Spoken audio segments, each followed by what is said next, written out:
गुजरातर सरकारी नवरत्न aluminium company NALCO रे देखा देछि कोयला संकट जोगु नाल्को पई उपजिपारे समस्या। नाल्को कोयला जोगाण पई एमसीएल और नाल्को मध्य चुक्तिनामा होइथिला। काहेकि एमसीएल चुक्ति खिलाफ कला ताकू नै उठिछि बड़ प्रश्न।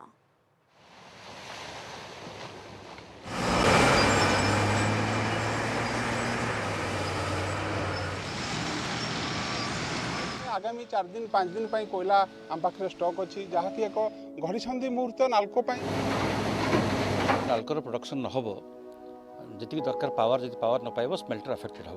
कलिंग टीवीर स्वतंत्र कार्यक्रम रिपोर्टर स्पेशल को स्वागत करुच्ची अनुगुल मु मानस। आज रिपोर्टर स्पेशल स्वतंत्र कार्यक्रम में देखा अनुगुल जिलार नवरत्न मान्यता पाई नाल्को आल्युमिनियम कारखाना देखा कोयला संकट। नाल्को और एमसीएल मध्य 2018-2023 मध्य चुक्तिनामा स्वाक्षरित होता। एमसीएल सठिक भाव नाल्को को कोयला जोगाण करुला किंतु हठात कहीं मन बदलाइला एमसीएल ताकू नहीं उठी अनेक प्रश्न। ओडिशार माटी पानी पवन रे गढ़ी उठिथिबा ओडिशार द्वितीय कोणार्क नवरत्न कंपनी नाल्को तार अस्तित्व पई लड़ाई करुछि। 2018 एप्रिल रु मार्च 2023 पर्यंत नाल्को और एमसीएल मध्य चुक्तिनामा अनुजाई एमसीएल वर्ष को 47,16,000 मेट्रिक टन लिंकेज कोयला और 9 lakh metric ton bridge linkage कोयला जोगाण करबा कथा।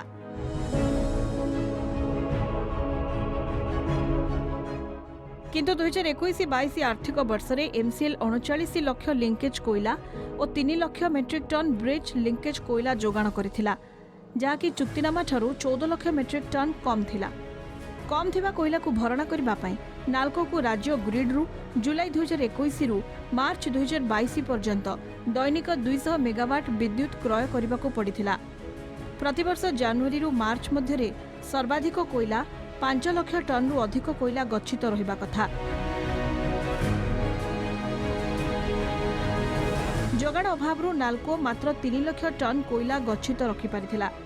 परवर्ती अवस्था निरंतर कोयला जोगाण नहेबारु यह वर्तमान 1.5 लाख टन कोयला गच्छित अछि, जो 40,000 टन कार्पेट कोल अछि, जहाँकि संपूर्ण अनुपयोगी। जदि नाल्कोर प्रोडक्शन न हो जी दरकार पावर जी पावर न पाइब स्मेल्टर अफेक्टेड हो। बर्तमान स्मेल्टर 60टा पट जहाँ आम पाखे अच्छी अलरेडी बंद हो गलानी क्या पावर सप्लाई एडिक्वेट हो पारुनी। आउ जेहेतु गोटे नवरत्न मान्यता प्राप्त कंपनी तार जदि प्रोडक्शन अफेक्टेड हो जो डाउन स्ट्रीम इंडस्ट्री अच्छी से अफेक्टेड हो। बर्तमान जो एग्रीमेंट था 2023 पर्यटन वैलिड सेटा हूँ प्रकृति 5.6 मिलियन अर्थात 56 लाख मेट्रिक टन से सप्लाय करने कथा। बर्तमान पाखे स्टॉक यार्ड जी अच्छी पाखे नॉर्मल 5 लाख मेट्रिक टन रहा कथा, किंतु बर्तमान 1.55 लाख मेट्रिक टन अच्छी जहाँ नाल्को कर्तृपक्ष कहते 4-5 दिन भितर शेष हो। फल शेष हो गले निश्चय पावर जहाँ कैप्टिव पावर प्लांटर जी अच्छी यूनिट अच्छी 10टा यूनिट से निश्चय एडभर्सली अफेक्टेड हे। 1200 मेगावाट प्रोड्यूस करने कथा, किंतु बर्तमान जहाँ तथ्य अच्छी 600 केते प्रोड्यूस कर अत्यंत उद्वेगजनक। एमसीएल सहित जो चुक्ति अच्छी 56 लाख टन कोयला सी नाल्को को जोगाण करने कथा, किंतु बड़ दुख परितापर विषय 2021 मसीहा 22 मसीह 14 लाख टन सटफल रखिला कोयला देला नहीं एमसीएल। परवर्ती अवस्था रेलवे डिपार्टमेंट आमर जो 140 कोल अच्छी रैक अच्छी देना टालटुल नीति अवलंबन करुच्ची। यही परिप्रेक्षी नाल्कोर आज 1,30,000 टन कोयला अच्छी गच्छित अच्छी एवं पाखापाखि 40,000 रु 45,000 टन कोयला कार्पेट कोल अच्छी जोड़ा कि अनयूज्ड कोल अच्छी जोड़ा यूज हो पारिबनी। एवं आम जब वस्तुत देखा जाए ताहले आगामी 4 दिन 5 दिन पर कोयला आम पाखे स्टॉक अच्छी जहाँकि एक घड़ी मुहूर्त नाल्को एसएनपी कम्प्लेक्स एवं जदि कोयला ठीक समय न आसब एमसीएल कर्तृपक्ष जदि कोयला आम पाख न दियंती ताहले एक निश्चय नाल्को एक संकटमय परिस्थिति सृष्टि हेबो। रुग्ण करदे बस नाल्को को ये समस्त घोर विरोध करने कथा। देखो 47 लाख टन दवा कथा कोयला लिंकेज कोयला और 9 लाख टन दवा कथा ब्रिज लिंकेज कोयला। देखो तार चुक्ति अनुसार चुक्ति कहीं खिलाफ करुँच आमको लगुच आम भावुँ या गोटे राष्ट्रीयत उद्योग को माने जोटा कि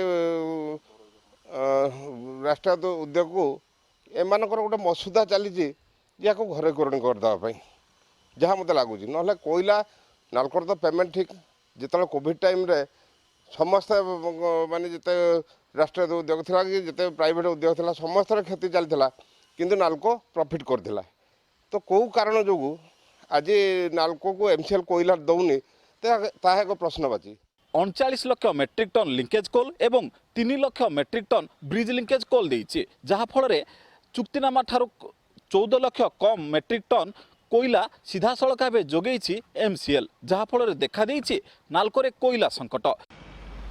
नाल्को को प्रतिदिन 18,000 ରୁ 19,000 टन कोयला आवश्यक पड़ुछि। वर्षा दिन पूर्व कोयला स्टॉक मध्य बढ़ेबा दरकार।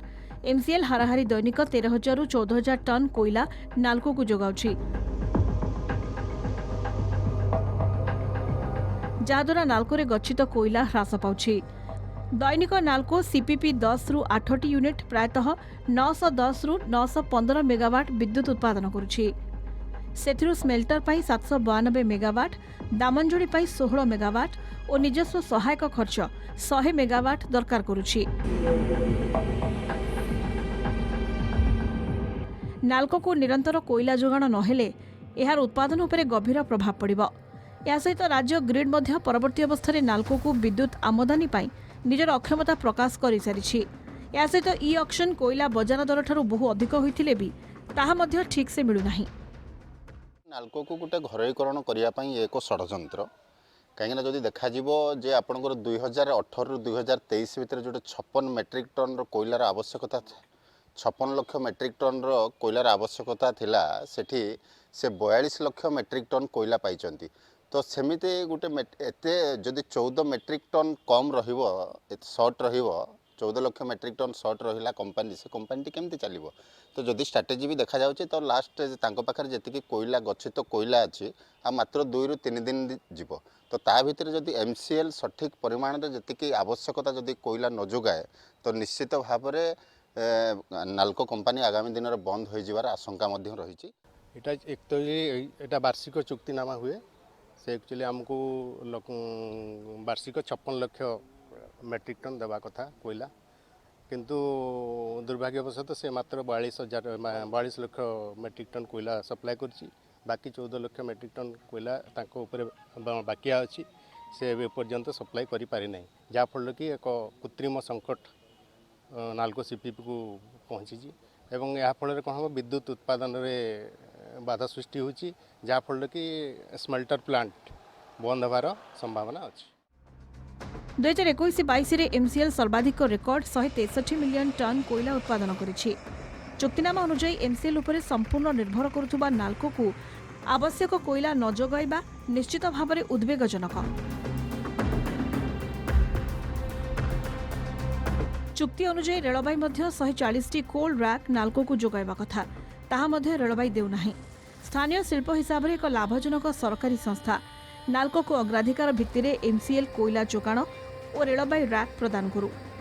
एसहित सरकार जो नियम लागू करिसेंती जे कोयला भित्तिक निजस्व विद्युत प्लांट को आवश्यकतार 60% कोयला जोगाण एक अभिसंधिमूलक उद्देश्य रखी नाल्को कंपनी को रुग्ण करी घरोईकरण करबा पई मसुधा करा जाउछि बोली अनुमान करा जाउछि। अब नाल्को नवरत्न मान्यता दरकार सी भी कटिज स्मेल्टर प्लांट बंद हो नाल्को दीर्घ 81 मसीह टिल ना जहाँ प्रोडक्शन देजी प्रॉफिट कर चली आसी ए वर्ष हास्ट प्रॉफिट 3000 कोटी प्रॉफिट हो आम आशा रखीचु तेणु यही परिप्रेक्षी में जदि एमसीएल आमर आज पर रिक्वायरमेंट कोला न दिए ताले आउ 3-4 दिन भीतर प्लांट बंद हो। बर्तमान आपणकर आम पाखे निहाती हो 4 लाख टन कोयला गच्छित हवा दरकार जेहेतु बर्तमान खरा दिन तापर पुणी पाखापाखि वर्षा आसी जून जुलाई बेलू वर्षा हम वर्षा आसला मैंने ऑटोमेटिकली कोयला होदी गच्छित नथिबा आपण प्लांट चली पारे कारण वर्षा दिन में नेचुराली कूल थी भी आम रोचे आम क्राइसिस हुए आम ये दिन में जब खरा दिन कूल क्राइसिस एमती किसी मैंने जोटा यही टाइम जो होता मेनमेड कूल क्राइसिस तेणु आम एमसीएल जेहेतु गोटे पब्लिक सेक्टर ये भी गोटे पब्लिक सेक्टर बर्तमान आमको हाथ खोला करा पड़ो एमसीएल को कोयला दबाक पड़ो अदरवाइज एत बड़ गोटे पब्लिक सेक्टर जी कि आज 3000 ରୁ 3200 कोटी टकर प्रॉफिट कर प्लांट हाउस बंद हो। आगामी दिन में एभली अवस्था लगी रहिले नाल्कोर अवस्था आहुरी संकटापन्न हेब। सेपटे एनी हाइकोर्ट नाल्को को कोयला जोगाण नहीं अंतरीण राय को अपेक्षा।